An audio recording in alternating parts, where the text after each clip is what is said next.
Omuzabbibu no bantu bagwagadde ne bagamba atomuli asomola bana Kenya. Nalubba.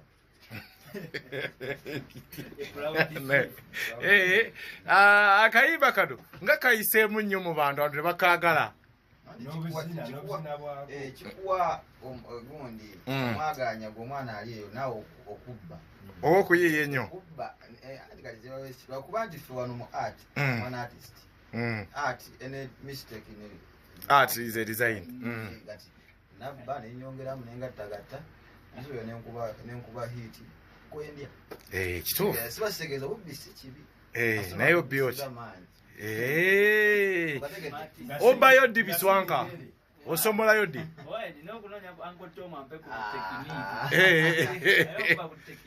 Osomoleyo. Ewaabwe luli baaluvaako olwabwe. Oba oluzukusiza n'olwabwe. Awe jini tuyingidde n'akayimba tufunye akayimba Vanessa. Vanessa ono ng'omutimbi ennyo abayite bamutwale. Vanessa just bateeke bubadi bwa kutambuza. Okay. Yama naye nawira nakabbi.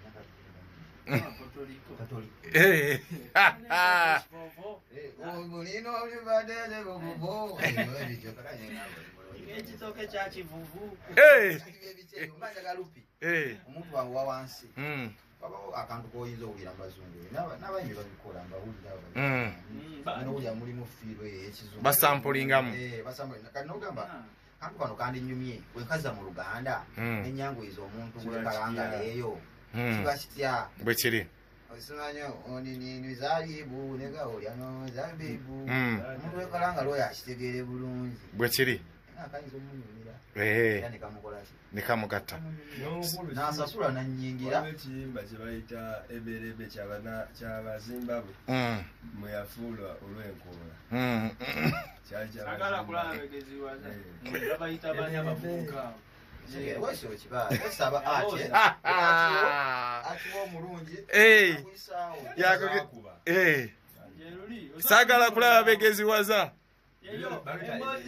ebere so kitegeeza obulamu bwe tutambuliramu bwebwo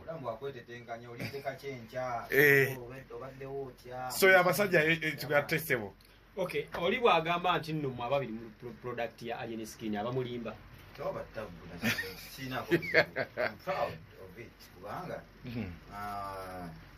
ina kyenyongerako nze bakwambaddewo nnyo kale nze ng'omuntu tuba nnyo okweyawula standing a brand as a brand naye at one time yanyambako kankyali wansi kutwasomere oba wetegerezaamu yali akola ne bu challenge ati ye nga yenze connection yange gyenina naye ate ye mukwano gwange ng'omuntu yasina nyo ye munonyamu Biswanka ng'okukiddamu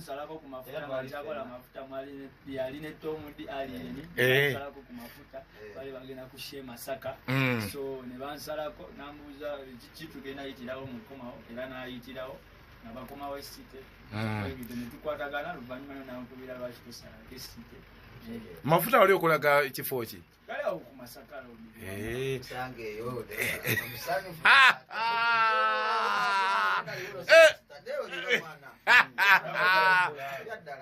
wekirya kituufu obulamu mu lugendo is a journey and kwekkirizaamu above all kasookiriza mitambula so olina ekirala ekirala nti nno nina bibiri ekimu ekisooke watomudi what went wrong with your management musajja waffe Eddie wali eri waggulu Sula Motors tewali buzibu tukyakola just nti distance emanyi twawula kitegeera nga omanyi distance omuntu oyinza okubaako byogatta aye tosobola banga oli available nga toliiwo kiba kitegeeza osobola obeera eri tosobola kukwasaganya bintu ku ssimu okufatira ddala so kati tetulina buzibu naye fenga ka distance kamanyi twawulamu naye wadde site era tuba tugikwasaganya so wafuna omulimu waddembe okubuukinga okugukwata booking agikwata no problem kubera agireeta okay ekisembayo Empire kigambibwa nti nekkirira lwaki temugenda ne monira Empire Gonzaamu. Nano Isaac. Deforestation efuse deforestation Ekibira. Yuda kati buno budde nze nange ndi CEO. Ate wulira tomudita bangako mupango ni forest. Yali mukwano gwoli. Jasi ali yekka jasi bachali. So abaana abaliyo baveeyo eri bajjeewo kuba eri omuliro gwaka nnyo. Abaana bafango bajje mu buupu. Anedda gwe kyobamanya basobola kumalako nga bali wansi wa muntu eyinza obbagamba oba oli under someone tosamalako yes fine akwongerako ettaffaali naye kati ate olina ositandinga ng'omusajja obijjawa Nkolera abantu. So yayo tufuna amasimu abasikulu tubate. Okay, Tom D. Oli omu ku bantu TikTok be yaleeta n'ogivaako n'odda ku music but soke tutunula eri personality eyali ku TikTok nga Tomuwa Namata n'omuleka n'odda ku music lwaki wasalawo n'ogidroppinga n'ogamba kampasinge ku music yali tolaba bugendo anti waliwo kati nga woolaba Winnie Wamami yabuuzibwa ebibuuzo ne bamubuuza music n'okuzinira ku challenge z'abantu ogenda kuba bikwasaganya byombi n'agamba nsigalako kapresike kajja okyuka nolwaki wasalawo n'ogamba nti eno karakita byokwakutenga kandireke anti nafuukira ddala omuyimbi nenyingira ku ground kati nga n'obudde bwokwakusinga butono ekiromba nakoze kati Namata yaddawo Namata nze yali amukola nze yali akola sound ezo era naye ennaku zino bajjajja wali omuntu osobola obaawo nasoka olina kati nze naddira fan base yange enambazi zange nembafuula abafaani bange aba music kitegeera we natandika okuyimba olwedde nalinawo abantu bange abakwagala ng'omuntu kati nga nyinayo Uncle Tom yali tannoonyaako nakuwa rest of my life nzika yannoonyaako oba okoze so oba olina okukola then n'olyoka ofitinga mu bantu b'ogwanidde. So Winnie Wamami alina kitundu kya luyimba n'okwandingako muyimbi temumala maanyi muyimbi era asobola nti ekyenjawulo kyaffe nti mwani kaana kambaata tewali ali ako yaffe muganda wange oba enkokola biswanga omulaba namusanga nebamuyisamu eggaali natoba nakola n'aguma so ekisemba okusalawo n'oteeka relationship yo mu mawulire oba mmwe ne Agatha nemubeera nga mudetinga publicly bikukoseza bitya oba bikuyambye bitya mawulire ge gagisangayo sibisanga oyala omuntu wo nga bano yakusala yatunzamu ku kamera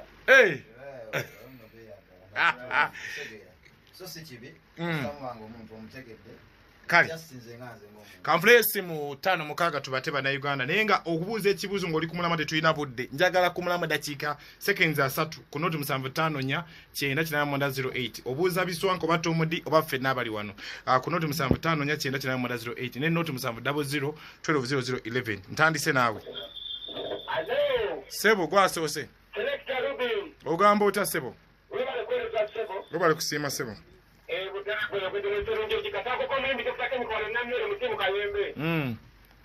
ekibuuzo kyembadde mbuza Tomudi alina alubamu mmeka enamanejera mu 5 era ajjako genda mmere atukuba endongo kale biswanka bigaafu mubale tukubanda musaleke nammere mutukube ababisi bangi kale nammere kiriga yaza road ng'owise kasanga tina okweyongera ndowooza si ekyo album meka first of all kandandikene mwatwagala nnyo ssente atugala tegekayo engeri gye batusabye tugala tegekayo aleluya mu mazabibu amanya kuno tweyisaamu ffe ngaffe brandi yakula era biswanga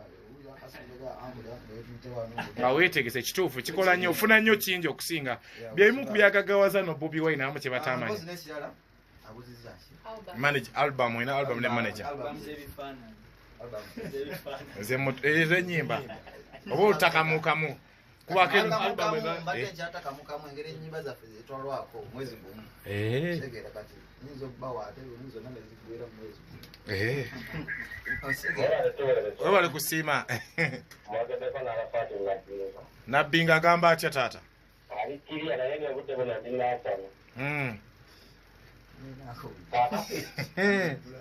Bambuze biswanka akuwulira. Natomu ngenda mubuuza biswanko. Wanje omuzeeyi wange ow'ekitiibwa. Kyekiriwo. Lisitede papa. Awo olina mukyala. Omukyala? Omukyala sirina ndi nnyo kasabbuuni. Yatikamuze Tomu. Kitomu. Tewali kyampa. Kakati kasebo kayita otya. Kagamba ko kamuze kulukwe.